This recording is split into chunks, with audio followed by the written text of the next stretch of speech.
Kita lanjutkan pembahasan yang tadi terpotong bersama Ustadz Tengku dari perwakilan MUI. Ustadz Tengku, kalau tadi dikatakan dari pihak DPR juga ini sudah akan membahasnya, nanti akan terfokus pada penguatan lembaga saja BPIP. Apakah ini sudah memuaskan dari pihak MUI begitu? Ya, saya ingin beritahu bahwa menurut Bapak Asfindharma tadi bahwa katanya PKI itu komunis itu sudah hantu, mati. Yang mati itu partainya, partai komunis. Sedangkan paham ideologi komunis itu tidak mati, masih tetap hidup.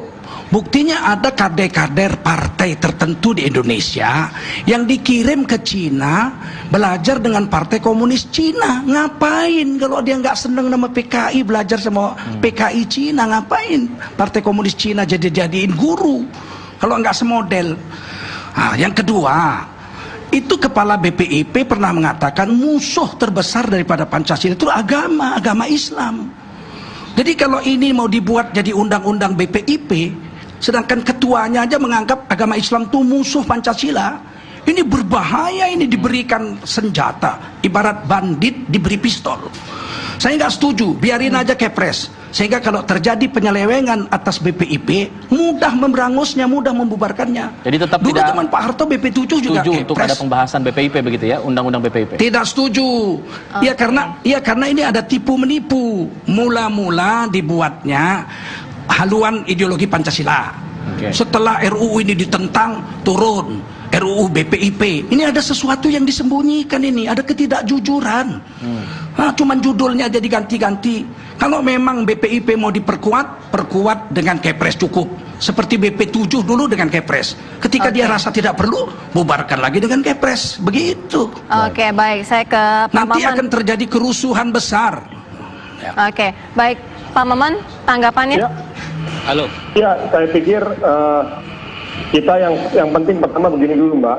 Saya tetap mendorong kepada Ustadz Tengku, Pak Slamet, dan kawan-kawan lah, seluruh saudara-saudara saya, tetap silakan dorong terus aspirasinya, dan kita hormati dan kita hargai ini sebagai bagian dari sebuah bentuk aspirasi publik.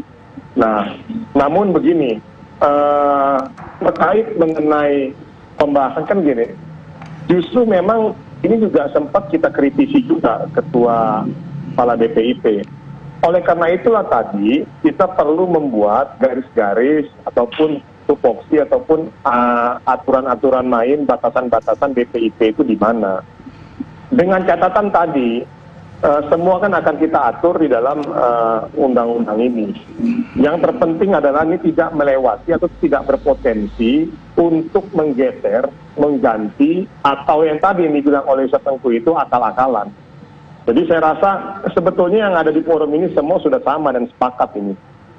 Terkait yang membedakan tadi kalau Ustadz Tengku punya kekhawatiran dikarenakan faktor historis statement-statement dari BPIP. Nah, oleh karena itulah tadi kita mencoba untuk membuat sebuah batasan-batasan BPIP ini seperti apa. Jadi tanpa harus mengesampingkan dan akhirnya kembali lagi memporak-porandakan atau membongkar-bongkar dari Pancasila. Tapi bukankah tersebut dengan dasar Kepres saya sudah tadi dibilang sudah cukup, kalau ada apa-apa kan tinggal diselesaikan dengan keputusan Presiden begitu, tidak perlu lagi undang-undang sehingga nanti kemudian bisa berlanjut lagi ke depan. Iya, artinya begini Mas, ini kan semua masih dalam proses pembahasan administrasi dan segala macamnya. Selama memang ada aspirasi yang memang mendorongnya kuat, kita yang ada di DPR tentunya kita akan merespon itu sebagai sebuah bentuk aspirasi yang kita pertimbangkan. Makanya tadi dari awal saya bilang tetap saudara-saudara kita semua segala macamnya kayak Ustadz Tengku, Pak Slamet, dorong saja terus aspirasi ini. Dan tentunya kita partai juga tidak akan abai kok, tidak akan relaksan ataupun tidak akan serta-merta langsung menolak ataupun tidak mengambil itu sebagai sebuah bentuk aspirasi. Sebagai contoh misalnya, ini dengan ramainya desakan publik, akhirnya kan terjadi sebuah proses komunikasi politik di DPR. Jadi saya rasa saya setuju terhadap dinamika ataupun proses aspirasi ini. Yang terpenting bagi saya adalah kita sepakat terlebih dahulu bahwa Pancasila itu final, Pancasila itu sudah tidak bisa diganggu-gugat kembali karena ada sebuah bentuk bentuk penghormatan ataupun bentuk penghargaan yang membuktikan bahwa Islam itu rahmatan lil alamin. Halo, Kang Jadi Maman. kita tidak ingin lagi mundur lagi ke sana. Artinya kita Halo, harus Kang Maman. menghargai semua itu. Baik.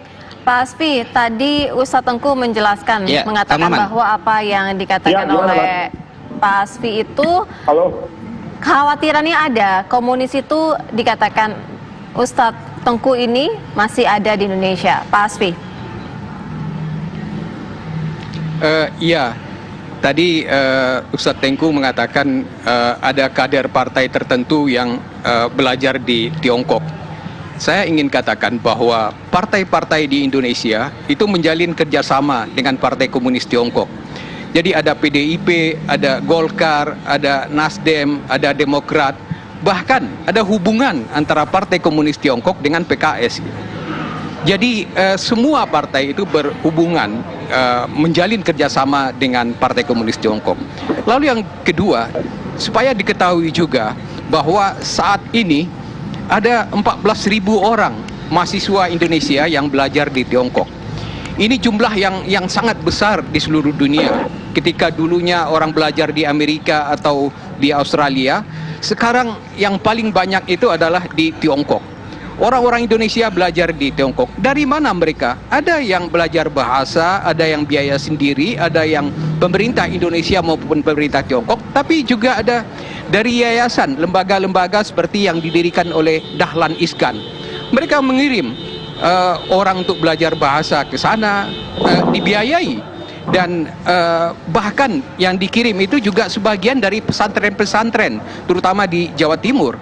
Jadi artinya mereka menunaikan apa yang dikatakan tuntutlah ilmu sampai ke negeri Cina itu juga diamalkan gitu. Saya tidak tahu hadisnya apakah itu hadis atau bukan, tidak soal. Tetapi ada ada gium yang mengatakan tuntutlah ilmu sampai ke negeri Cina, dan itu dilakukan. Baik, Pak Slamet tadi seperti ada yang ingin Anda katakan, memotong Bang Maman, silakan. Halo, iya.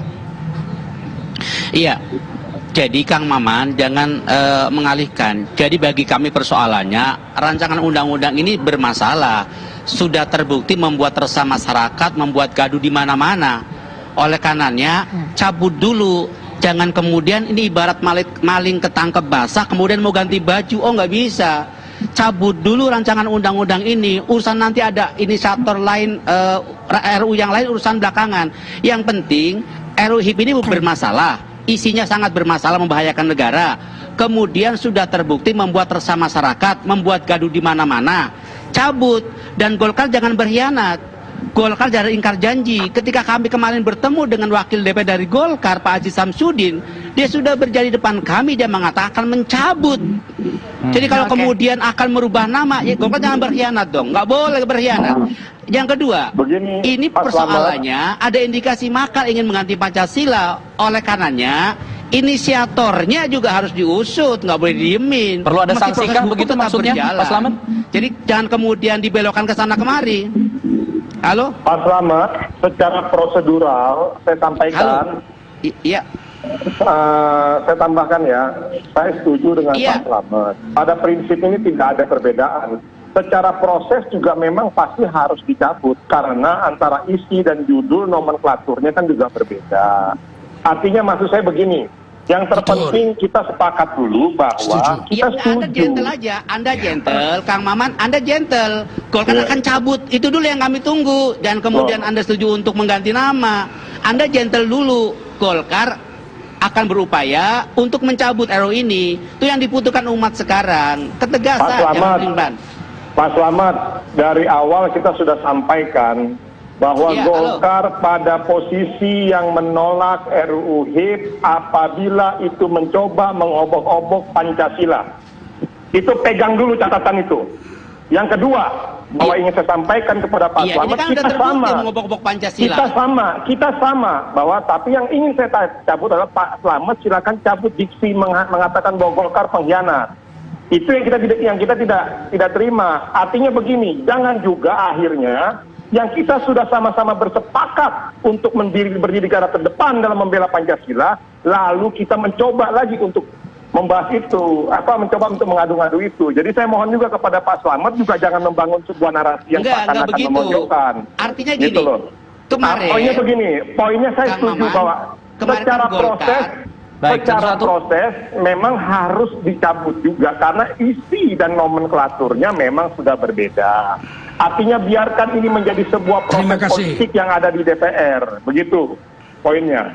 Betul, setuju. Oke, Memang setujunya. harus dicabut dulu, iya Pak. saya paham. Oke, saya baik. setuju. Dicabut dulu, ya. Oke. Mesti dicabut dulu. Berarti ada komitmen dari itu dari Golkar ya, setidaknya Sudah dari sepakat Golkar. ya? Ya. Saya pikir ya Bapak, Iya, kita secara sejarah jangan 74 kemudian tahun merdeka. mengalihkan setuju dengan ganti nama dong, nggak boleh. Baik, Pak Tengku silakan. Ya. Golkar dari dulu pengalaman saya ya, undang-undang pornografi itu malah pansusnya Golkar, undang-undang pendidikan. Kalau Golkar tidak berpihak kepada kita waktu itu tidak menang, itu tidak gol undang-undang. Sejarah tercatat Golkar itu pejuang. Maka saya pikir Golkar tidak akan berkhianat, saya yakin. Saya sangat yakin. Tapi memang prosedurnya cabut dulu ini RUU HIP. Kalau nanti mau dibuat lagi RUU baru, ya ajukan baru. Baru kita akan baca dan Setuju. rakyat akan melihat ini pantas atau Betul, tidak, betul. begitu. Ya gitu. Tapi saya untuk- pikir, saya yakin Golkar tidak pernah berkhianat. Ya. Oke, Iya. Pak Tengku, tapi Oke. untuk fraksi pengusul di awal ini apakah perlu ada sanksi begitu? Iya. Sanksi Kang secara Maman, etik Golkar setidaknya? jangan setuju ganti nama. Oh iya, iya. Kalau Golkar setuju ganti nama, Iya, berkhianat namanya. begini. Kalau pikir- HTI baru wacana-wacana saja, ya, baru wacana-wacana saja Hizbut Tahrir sudah dicabut izinnya, diberi tindakan segitu kerasnya. Maka pengusul inisiatornya daripada RUU HIP ini yang udah jelas mau menukar Pancasila jadi gotong royong, ini mesti diusut dan dicabut izinnya. Baru adil, kalau enggak adil, enggak ada wibawa hukum di Indonesia kalau begitu caranya. Oke, baik. Kang Maman, tadi ada yang mau disampaikan? Setuju, Ya, begini. Kiai Tengku. Saya Sama rasa- setuju. Saya rasa kita tidak usah lagi berpolemik terhadap perdebatan Pancasilanya. Saya pikir sudah tuntas ya di antara kita semua. Nah sekarang adalah yang kita harus bicara bagaimana ke depannya, kan begitu sekarang. Nah, inilah Iya. yang lagi sedang kita siapkan bersama-sama tanpa juga harus mengabaikan aspek prosedural di internal DPR. Baik. Jadi ini yang coba saya ingin sampaikan kepada Pak Ustadz Tengku dan juga Pak Selamet. Yang kedua, saya ingin sampaikan, saya berharap juga jangan juga membangun sebuah diksi atau narasi yang akhirnya terkesan memojokkan kami. Karena posisi kita sama loh. Kita berharap yuk kita sama-sama saling memahami dan saling mengerti bahwa spirit kita ini sama. Jangan juga akhirnya Iya. kita mencoba Kita saling tunggu menginjak ataupun pembuktiannya, Kang Maman. menghitamkan Nggak cukup semua di itu. ucapan. Baik. Baik. Baik, intinya kita sama-sama menunggu. Saat ini bola ada di tangan pemerintah ya, kalau tidak salah ya. Kita Masih tunggu menunggu sikap dari. resmi Golkar. Baik. Baik. Di tangan DPR. Masih di tangan DPR, oke. DPR ya. Baik. Bola di tangan DPR ya, dan terutama Golkar ya. Golkar jadilah seperti biasa, jadi pionir dalam menegakkan Betul, kebenaran. betul. Oke, baik. Jangan pernah berubah sampai hari kiamat. Iya. Baik. Terima kasih, terima kasih. Pak Asfi singkat saja untuk penutup silakan. Iya, saya kira di dalam suasana yang seperti sekarang kita lebih fokus hendaknya kepada masalah yang sangat penting untuk bangsa Baik. ini, masalah COVID, masalah keselamatan bangsa dan kebangkitan ekonomi itu lebih penting daripada ini digunakan untuk kepentingan politik, untuk kepentingan menuduh sebuah partai. Itu untuk apa gunanya gitu? Jadi lebih yang positif Ideologi sajalah lebih gitu penting, sekarang. Baik. Baik. Kita Terima akan tunggu kasih. nanti perkembangannya. Prioritas yang utama untuk menangani krisis dulu di negara ini saat ini. Terima kasih Oke. Bapak-Bapak sudah bergabung bersama kami di Bar Petang. Assalamualaikum warahmatullahi wabarakatuh. Waalaikumsalam warahmatullahi wabarakatuh.